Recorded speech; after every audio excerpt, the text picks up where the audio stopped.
thanks for being here. I'm going to turn things over to Stephan Bonfield, who will be our moderator and also present some fascinating information about Magic Flute. We have some live tweets going on as well, and we'll have Stephen will introduce the rest of the panel to you.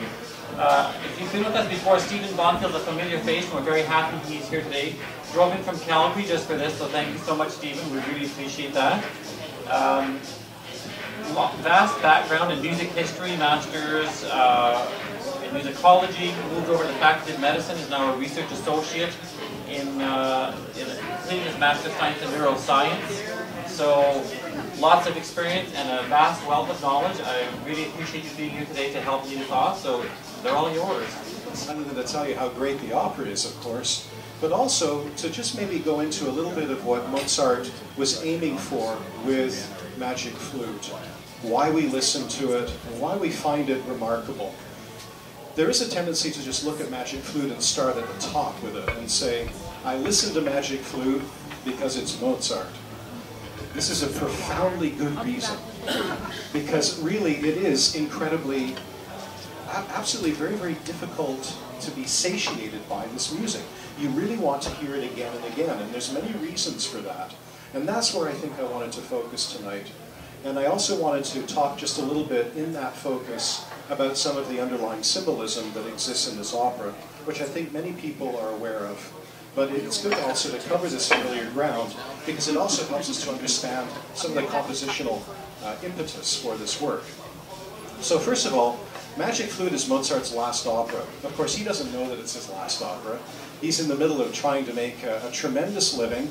He had come back from a very, very restless tour of northern Germany in the late 1780s, looking for that one elusive quality in his life, more like a quantity, and that was a job. He just could not find a good, long-standing, steady position beyond being appointed a minor composer who would write court balls for the emperor. And this was something that I think frustrated him a great deal. And by the time he gets back and decides he's just going to sort of get stuck in and put his nose to the grindstone, he begins to dig his way out of debt in the 1790s. He's doing quite well, in fact. He writes 3 operas, Così fan tutte.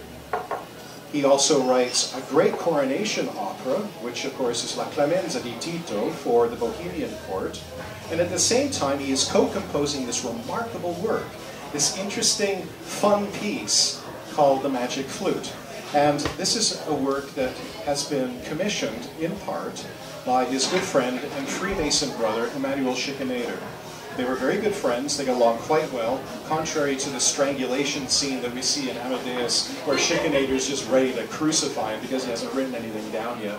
This is all complete fiction. There's no way a brother Mason would ever assault a brother Mason.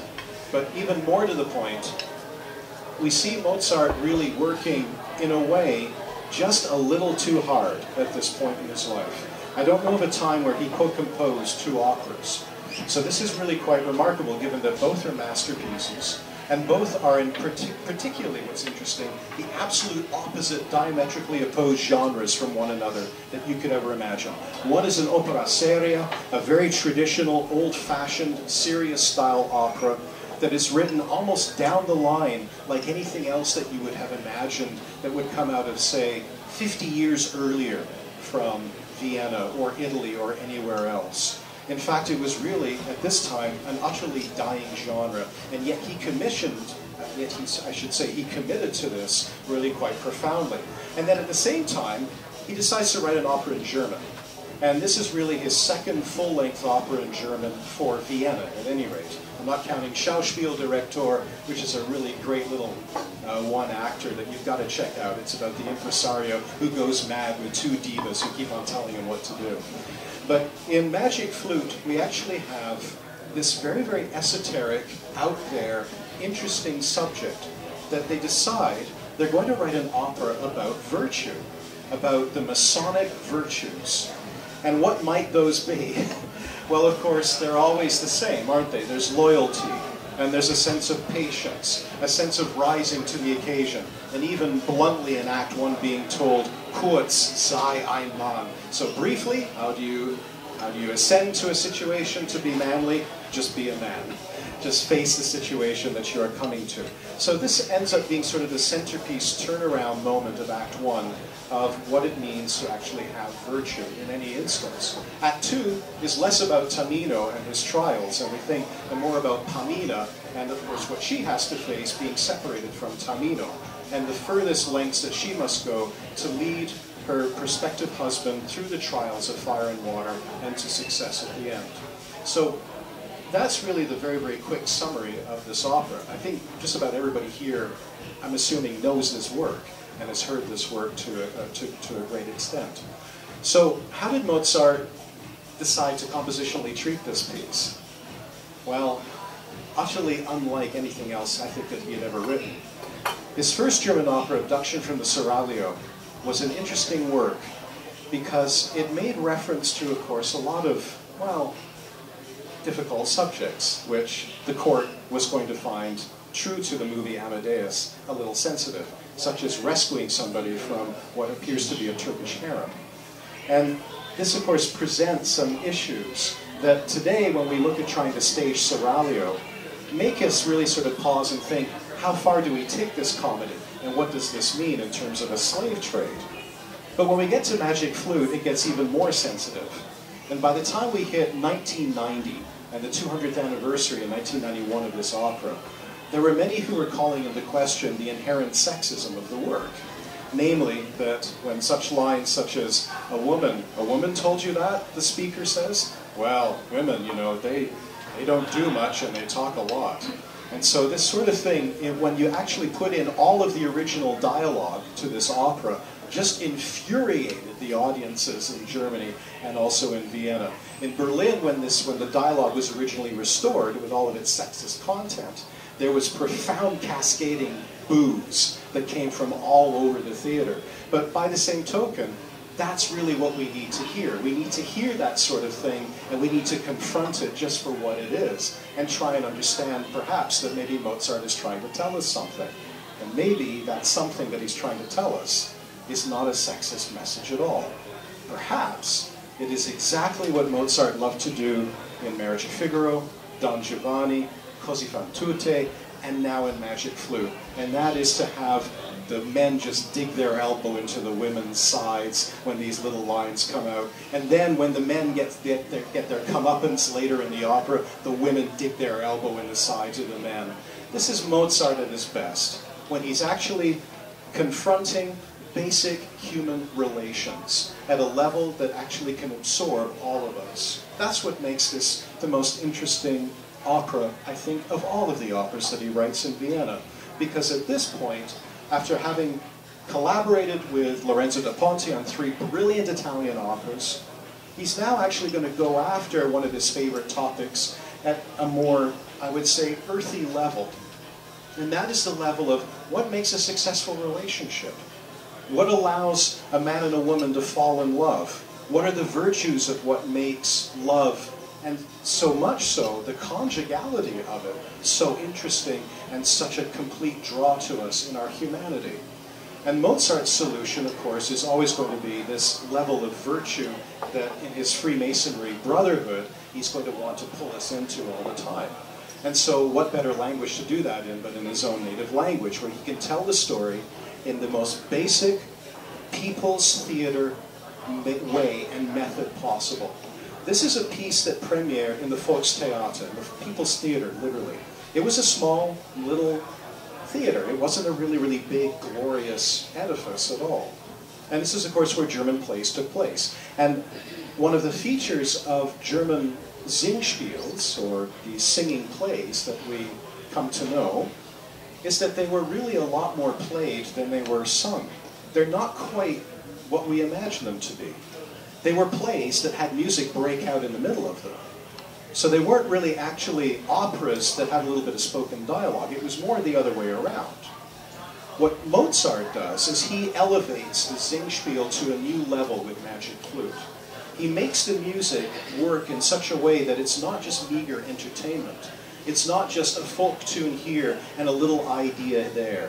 A nice aria here and then maybe a duet there. He actually works with it on the level of language itself. So there's always sort of these momentary inserts, you know, where the moral of the story of this moment is. And so you always have this sort of Masonic overlay that shows up throughout the opera. And I think this is really, to me, really, I mean, this is wonderful in some ways, because one thing that we have a hard time dealing with, and directors have a hard time dealing with, is taking this seriously. A lot of people don't want to take this seriously. They don't want to look at these moments and see them for what they are in their rather transparent and very, very earthy quality, almost a naive quality, and sit down and say, you know what, I really believe that. And you know what, I really want to play that for being what it truly is. This is a very, very hard thing for many directors to do. Some directors do not have a trouble doing it at all, and they actually will confront it. But others do not want to take Magic Flute perhaps quite so seriously. And maybe for this reason, this is why Magic Flute has become more of a children's entertainment piece than it has a seriously considered adult work. If you go to multiple versions of this, as I have, you know, you start to see a real pattern take place, where the fantasy element that is so important to this opera ends up dominating, and it ends up sort of transcending or moving past the moralistic aspect of it. But a good production will try and blend all of these elements together. And I have the feeling that we have such a production that is going to do just that here, that Edmonton Opera is going to put on starting the end of this month. So that's the first half that I really wanted to address, is that I think that if people sort of come to expect that we're going to get moralized, don't be embarrassed. That's what Mozart wants. You know, he wants to present these things to you in this rather earthy, very, very human way.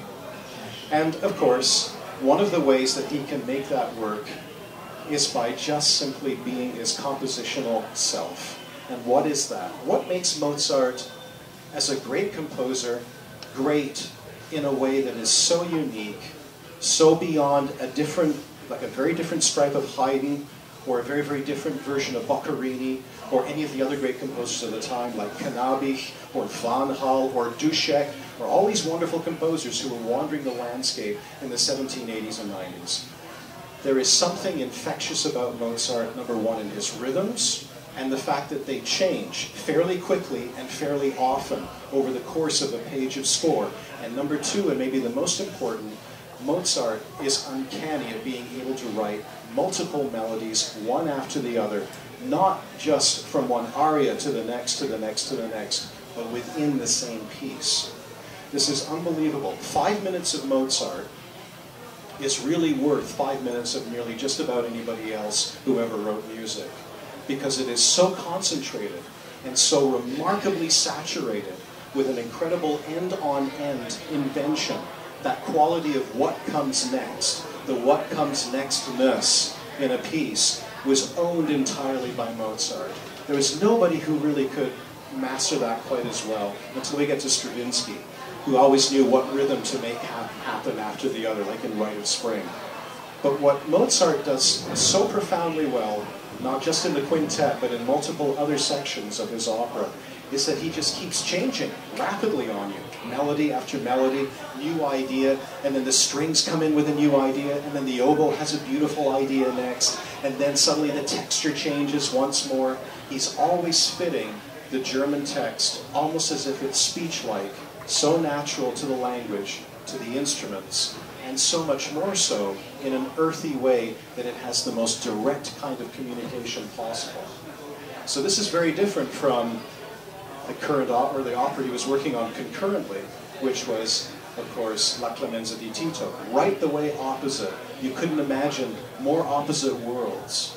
But this, of course, was the product of Volkstheater. And yet, for Mozart, it was a masterpiece of inventiveness, because it took Volkstheater to something that it had never been before. And that's what I appreciate about Magic Flute when I'm listening to it. I'm thinking, good heavens, I can't imagine. Can you imagine going to a play? You're just going to go to this play called Die Zauberflöte. You're thinking you're going to get this play about a magic flute. And then suddenly this unbelievable moral story breaks out, which is, you know, something you might expect. But more to the point, it's utterly, utterly, overwhelmingly original musically. Magic Flute ran 7 months. It was enormously popular. Had Mozart lived, he died in the middle of the run of Magic Flute. Had he lived, he would have gotten out of debt just from the proceeds of that opera alone. And the job that he was looking for, a week before he died, he was told he finally landed the job of his dreams. And that was, of course, to become the Kapellmeister of the Emperor's St. Stephen's Cathedral, where he would have had a pension, he would have had a wheat allowance, he would have had a wood allowance, he would have had vacation pay, he would have had things that we never thought were invented in those days. But of course, if you were that high a servant of the Emperor, they did exist for you. And what's more, a Dutch company had offered to publish in perpetuity all of his string quartets and quintets and all of his chamber music. All he had to do was just write something and it was instantly approved for publication. But he never lived to see those benefits either. So Magic Flute would have been the great turning point to a new era in his life. And it didn't happen. That's the unfortunate part. And then, of course, we would have done away with all of that nonsense about him being buried in a pauper's grave and forgotten. And none of that would have happened had he been able to just live through that illness. But Magic Flute for him wasn't just, a pot boiler to become a box office success. I really believe that he believed in those words. I really believe that he believed in the morality tale that he was telling. And I think that one of the ways that makes it work the best is that he had a great libretto in Schikaneder. He had a great librettist, I should say, in his brother Mason, Emanuel Schikaneder. Because by putting it and setting it in such a fantastical realm, far away from Germany, and by transporting us, we get to actually imagine something a little bit more than, say, if a really great composer named Mozart was writing for us here, and the action took place in Edmonton. And somehow, because the action takes place in Edmonton, we're supposed to believe in it, and we're actually going to listen really carefully to these really great moralistic words. No, when we set it far away, we kind of get our attention just a little bit more up. We're a little bit more inspired. We're a little bit more drawn into what the tale is saying. So I'm not going to spoil how, of course, this is set. I mean, Kim can talk about that if she wishes in terms of costuming. But it is inventive and interesting how Edmonton Opera has decided to approach this. And that, of course, gives us more to discuss in terms of how to make Magic Flute work in the 21st century, which I think is still a small problem that we have to confront. What's more, historically, we always have to keep in mind that when these things are written, they're written within a context, a political context, a social context. They're written often to please a particular kind of public. I mean, Mozart isn't going to write Marriage of Figaro unless he knows that his public is going to be drawn to its topic. I would say the edgiest thing that he wrote was Don Giovanni, because the Viennese just did not understand that opera at all. I mean, it was a very, very tough opera to swallow, because a man sort of gets swallowed up into hell at the very end, and the set collapses, and there's a huge amount of tragedy, and it's supposed to be called a drama giocoso, a joyous, happy drama. So, of course, it didn't work at all. That's why Mozart ended up adding a sextet at the end, was to try and offset the seriousness of that plot. Well, learning that lesson in Così fan tutte and in Magic Flute, he became that much more accessible again, and he became that much more fluidic. For those of you who are real Mozart aficionados, there's no greater opera than Così fan tutte, which is written for 6 people, and it is an endless amazement for me. Not just a bevy of great operas, but it is an ensemble piece par excellence. What Magic Flute does is it takes all of those great attributes of what he had written a year to a year and a half previous, and then boils them down to their most essential. It is Mozart at his most mature in some ways, and yet Mozart at his most simple. He is the art that conceals art. And in that greatness, he makes, I think, a qualitative statement toward why his morality and why the importance of virtues that he is trying to get across can be communicated effectively, simply, and yet in this most mellifluous, multivalent way, with melody after melody after melody that hooks you in time and time again to the text. And at the end, he makes you believe.